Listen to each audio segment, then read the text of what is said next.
رمضان آ رہا ہے، تیاری کرو. جیسے حج پر جانے سے پہلے معافیاں مانگتے ہو، رمضان سے پہلے بھی ایک دوسرے سے معافی مانگو، ایک دوسرے کو معاف کرو، ایک دوسرے کو درگزر کرو، خود جا کے معافی مانگ لو. اللہ آپ کا مقام اونچا کر دے گا، مرتبہ اونچا کر دے گا. آخری رات اللہ تعالیٰ فرماتے ہیں جاؤ، تمہارے رات کی قیام اور دن کے روزے کے بدلے تمہیں سب کو معاف کر دیا. مانگو. اور ایک رات اللہ نے شب قدر بنائی جو 1000 راتوں کے برابر کر دی. وہ آج آپ کی تو راتیں بڑی چھوٹی ہیں، 5 راتیں جاگ لو، 3 گھنٹے دی بھی نہیں رات ہوندی، تو 5 راتیں جاگ لو، 21 23 25 27 29 ان میں سے ایک رات ضرور شب قدر ہوگی. ایک رات کا جاگنا 80 سال کی عبادت سے بڑھیا ہو جائے گا. صرف ایک رات کا جاگنا، ایک رات کا جاگنا. ایک شرط ہے، دل میں بغض نہ ہو، نفرت نہ ہو، حقارت نہ ہو. کسی مسلمان کو حقیر نہ جانو، بلکہ کسی انسان کو حقیر نہ جانو، تو آپ کی بندگی اللہ کی بارگاہ میں پہنچ کر آپ کے مقام کو اونچا کر دیں گی.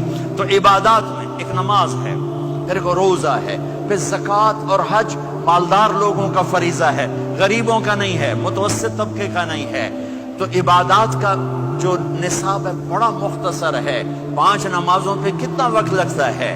روزے سال کے بعد آتے ہیں، گنجائش ہے، بیمار ہو بعد میں رکھ لو، مریض ہو بعد میں رکھ لو. زکوٰۃ سارے سال میں کسی وقت دے دو، حج زندگی میں کب کسی وقت کر لو. یہ ایک چھوٹا سا نصاب ہے. دوسرا میرے نبی کی زندگی کا پہلو جسے میں ہائی لائٹ کرنا چاہتا ہوں، جو نمایاں ہے، جو روشن ہے، وہ میرے نبی کی زندگی ہے، وہ میرے نبی کے اخلاق ہیں، وہ میرے نبی کا درگزر ہے، میرے نبی کا پیغام محبت ہے. میرے نبی نے فرمایا اسلام کا سب سے مضبوط عمل کیا ہے؟ ایو اور الاسلام اوثق. صحابہ نے کہا الصلاۃ، نماز. آپ نے کہا نہیں. جہاد. آپ نے کہا نہیں. روزہ. آپ نے کہا نہیں. حج. آپ نے کہا نہیں. اسلام کا سب سے مضبوط عمل کیا ہے؟ صحابہ. نماز. جی نہیں. جہاد نہیں. روزہ نہیں. حج نہیں. اچھا یا رسول اللہ پھر کیا ہے؟ سنو غور سے، توجہ سے.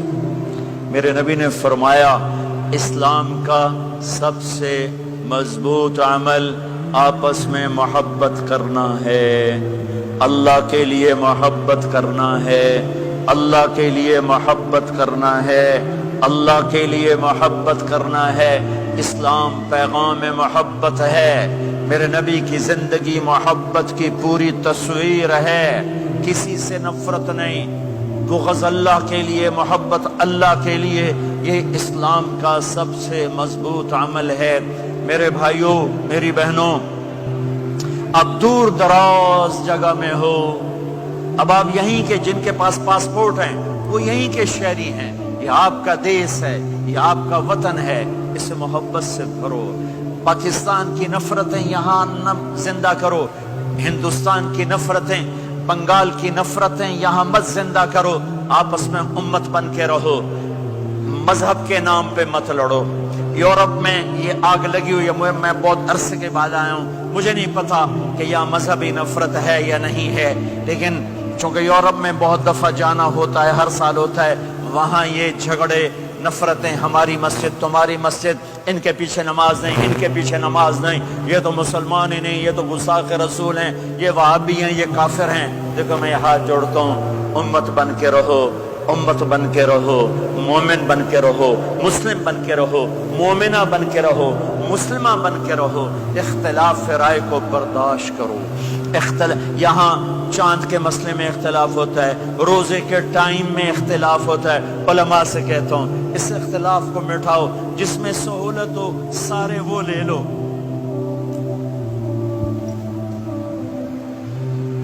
امت میں تفریق نہ پیدا کرو. یہ علماء کے سامنے ہاتھ جوڑتا ہوں، جس میں امت کو زیادہ سہولت ہو. ما خیر بین امرین الا اختار ایسرہما. 2 کام جب میرے نبی کے سامنے ہوتے تھے، جو مشکل ہوتا تھا چھوڑ دیتے تھے، جو آسان ہوتا تھا لے لیتے تھے. تو میرے بھائی بہنوں، یہ مذہب کی نفرت پاکستان میں، بنگلہ دیش میں اور انڈیا میں آگ لگی ہوئی ہے. امت بن کے رہو، امت بن کے رہو. اگر آپ اور میرا مسائل میں اختلاف ہے تو یہ ہماری محبت کو نہ ختم کرے، ہمارے تعلق کو نہ ختم کرے، ہماری نفرتیں نہ پیدا ہوں۔ اختلاف ہے، شروع سے تھا، آج بھی ہے، آئندہ بھی رہے گا، لیکن اللہ کے واسطے، اللہ کے واسطے، اللہ کے واسطے اس کو محبت میں بدلو، اس سے محبت میں بدلو، اس سے محبت میں بدلو۔ اختلاف رائے کو برداشت کرو، مذہب کے نام کی نفرت کو ہوا نہ دو، ہوا نہ دو، اس کو ٹھنڈا کرو، اس پر پانی ڈالو، اسے بھڑکاؤ نہیں، اس پر پانی ڈالو۔ میرے نبی نے عبداللہ بن ابی سے نباہ کر کے دکھا دیا، جو منافقوں کا سردار، باقی منافقوں کا تو کسی کو پتہ نہیں تھا سوائے میرے نبی کے، عبداللہ بن ابی کا منافق ہونا سب کو معلوم تھا، یہ منافق ہے، اور آپ کے پیچھے نمازیں پڑھتا رہا۔ آپ نے اس کے اپنے ساتھ رکھا، ایک دن آپ پانی پی رہے تھے، عبداللہ بن ابی کے بیٹے عبداللہ پکے صحابی تھے، کہنے لگے یا رسول اللہ تھوڑا پانی تو بچا دیں۔ آپ نے کہا